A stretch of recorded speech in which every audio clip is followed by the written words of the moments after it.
I'm fat as fuck, bro. Anyways, there's gonna be an intro for an AC video. Um, after I did, so let me run it back. Let me run it back. Before I did the Galley Gasket job, I had evacuated the AC system, and it ended up only pulling out zero point 0.2 pounds. Only zero point 0.2 pounds, which means that there was a leak in the system already that I didn't know. I didn't realize because the system was working fine as is. So I never noticed anything wrong with the system. I knew I knew that it was a leak, but I didn't really care.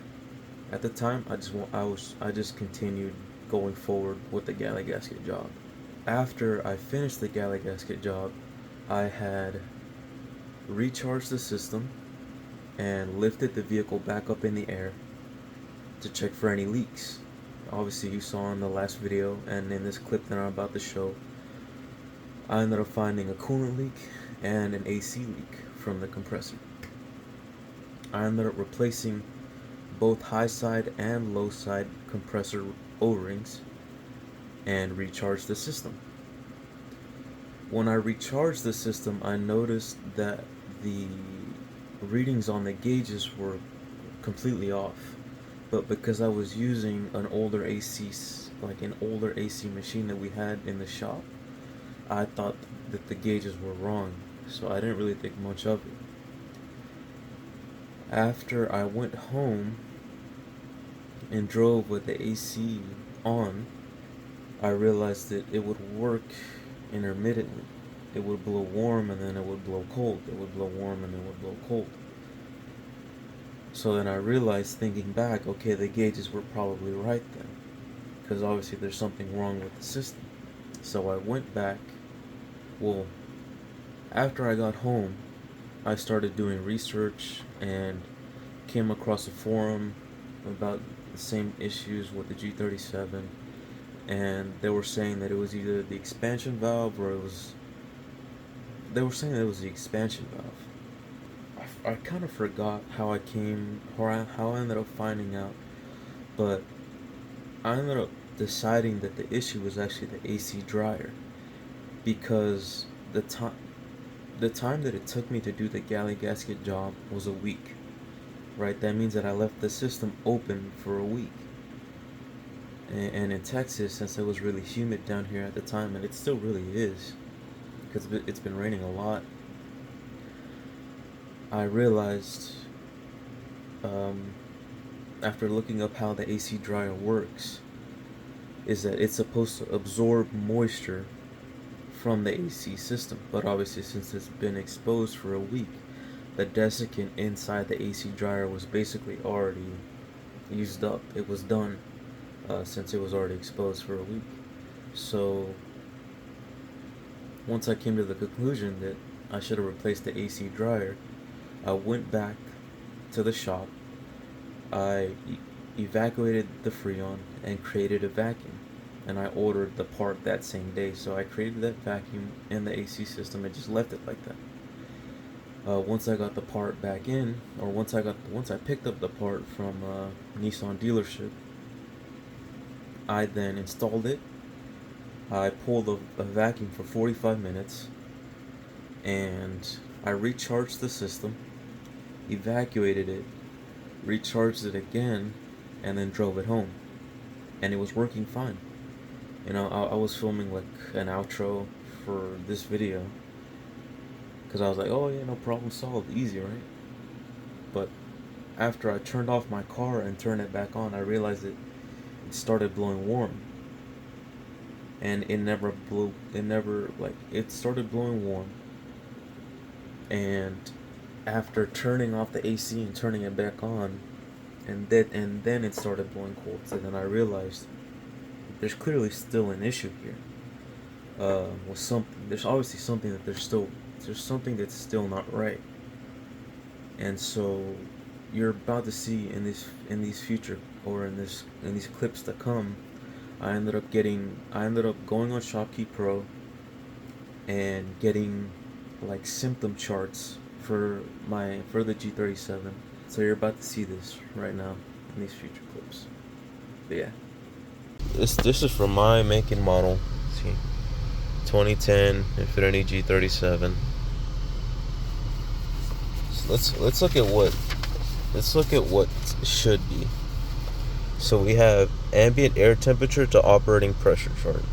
You see you have relative humidity, and then you have the temperatures, and then you have where your pressure should be at. So depending on your humidity and your temperatures, your pressure should be within each other, within like each box. Alright, so as you can see, this is our temps and our humidity. 78 degrees and 83% humid. 77. Our high pressure should be 134 to 164. 134 to 164. So right now we're looking like 105, 110, 120, 125, 130. Was that right? 5, 10, 15, 20, 25. So we're actually below spec. And then our low pressure is 31 to 38. So 31 to 38. Looks like we're actually kind of high. Yeah, 31 to 38. So our low pressure is high and our high pressure is low. So we're looking for high pressure too low and low pressure too high. And it really only gives you two options. Well, it gives you only one option. Replace compressor, replace compressor. Yesterday, whenever I revved it up, it actually started blowing warm. And I started noticing, I don't know if anyone has ever seen this before or they know what it means when it happens.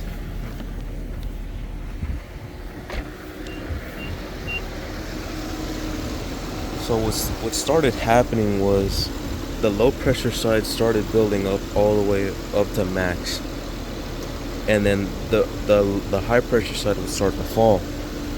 And whenever it would reach like these high pressures down here for the low side, you could hear the pressure relief valve inside the compressor open. So I don't know if anyone knows exactly what that means.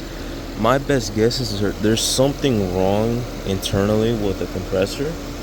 I did leave it open for a week, and so I ended up replacing my AC dryer. I did recharge it with the correct amount. I did vacuum it for 45 minutes. I did look for any leaks. I replaced the two O-rings for the compressor, which were leaking. You can see. Hopefully you can see the moisture on the low side too. But it is really cold. Oh, look at that shit, man. See?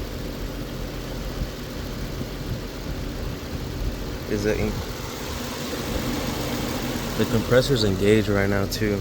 The clutch is engaged, and look at the low side is going up and the high side is going down. And the clutch is engaged. See, and then you can hear that?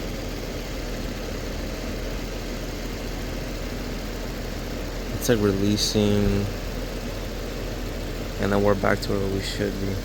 I think it's just a failing compressor. Alright, so I think I got the game plan down. Holy shit, there's a fat ass wasp over there. Jesus Christ. Okay. I don't want to be standing near that shit. Oh man, I can still smell it. Holy shit. I don't know which way the wind's blowing. But I think I have a game plan. Oh, fuck, I can still smell it.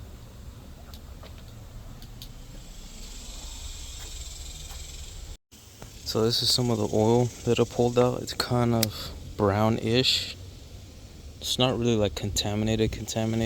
Doesn't look like it, so there might be some hope still. for me to save the system. That's what I'm doing this for. Oh shit, I don't want to tip this shit over. But I'm gonna create a vacuum using this pump that I got from Autozone. Okay. So this is gonna be the game plan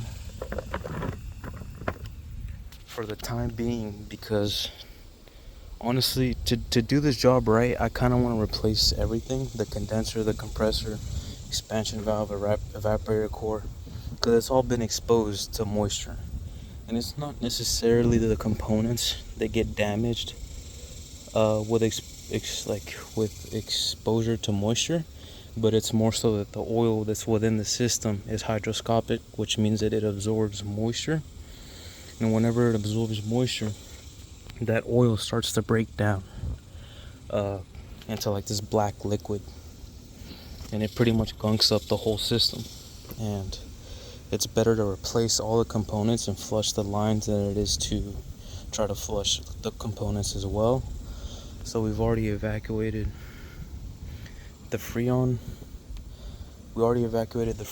I'm gonna go ahead and I'm also gonna add oil back into the system, because I did end up replacing the AC dryer, and this thing also had a massive leak, and Nissan specified that if you have a massive leak, to add 1 ounce of oil, PAG 46, and then if you replace the AC dryer, which they call a refrigerant tank, that's also 0.3. So I'll be adding 1.3 ounces of PAG 46, which is roughly around 40 milliliters, with this vacuum trick that I'm about to do. And then I'm going to reseal the system after I add the oil, vacuum it out for probably an hour or 3, and then just leave it until Monday, when I can recharge the system and see how the system functions. Like I said, I don't really have the money to replace the whole system right now, so I'm just gonna leave it like this for the time being, until either the system stops working or until I end up getting to replace my my center console, or my dash. Not my center console, my dash. Until I replace my dash, because then I'll have easy access to the evaporator and this shit. Alright, so as you can see, the fluid definitely, it's not contaminated with metal or particles, but it should not be this cloudy. It should really be like this. So see through, hold on, let me clean my shit. It should really be like transparent like those, and you can see mine is really much not transparent. It's really cloudy. But yeah, I'll just run it like this for the meantime. There's not really much that I can do besides replacing all the components right now, but that would mean removing the dash to get to the evaporator, which I know that you can flush the evaporator, but to be 100% sure, I would rather just replace all the components and then flush out all the lines. So I guess I'm just gonna run it for right now just as is, and then when the time comes, I'll replace the evaporator, the expansion valve, the condenser, the compressor, and the AC dryer all in one go. So I just drove it around for a little bit just to get some heat within the piping, and then I'm gonna vacuum it out again and just leave it there for some more time. So yeah, not that hard really. I just have to wait until Monday when I can recharge it, and let's just see how the AC performs, and we'll go from there.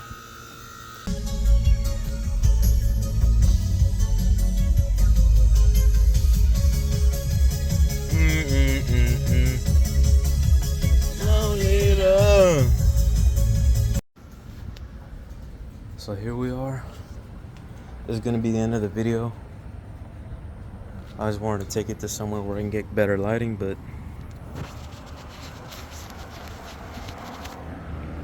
yeah.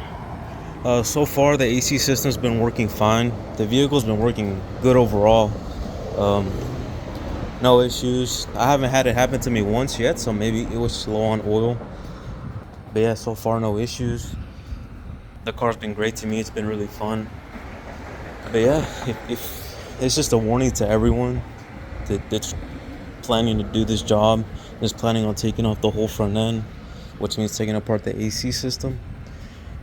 For sure, cap off everything. Cap off your lines to the compressor and cap off your condenser, as well as replace your AC dryer, because all these cars are at least 10 years old by now. So I would also recommend it. I would recommend replacing your AC dryer anytime you open up the system. So yeah, it's gonna be in the video. Hope you guys enjoyed it. Hope you guys found it useful. I'm out, dude. Bees.